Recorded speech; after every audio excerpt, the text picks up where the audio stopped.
எதிர்க்கட்சி உறுப்பினர்களும் இந்த மசோதாவை நாங்கள் அறிமுக நிலையிலேயே எதிர்க்கிறோம் என்று தங்களுடைய கருத்தை தெரிவித்திருக்கிறார்கள்.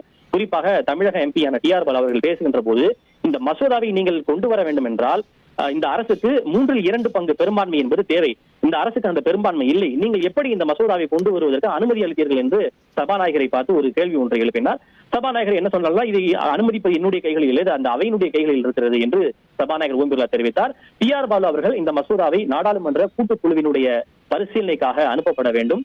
இது இந்த ஒரே நாடு ஒரே தேர்தலை நடைமுறைப்படுத்த வேண்டும் என்றால் கூடுதலாக 13,000 கோடி ரூபாய் அளவுக்கு அரசுக்கு செலவாகும் என்று அவர் பேசியிருக்கிறார். இன்னும் பேசிய சில சமாஜ்வாதி உள்ளிட்ட கட்சிகளை சார்ந்த எம்பிக்கள், உங்களால் ஒரு நாடாளுமன்ற தேர்தலையே ஒரே கட்டத்தில் நடத்த முடியவில்லை, 8 கட்டங்களாக நடத்துகிறீர்கள். அண்மையில் பல மாநில சட்டமன்ற தேர்தல் நடைபெற்றது. மகாராஷ்டிரா, ஹரியானா, ஜம்மு காஷ்மீர், ஜார்க்கண்ட், இப்படி 4 மாநில தேர்தல் நடத்தப்பட்டது. அந்த தேர்தலையே உங்களால் ஒரே கட்டமாக நடத்த முடியவில்லை, முறையாக நடத்த முடியவில்லை. அப்படி இருக்கின்ற போது நீங்கள் எப்படி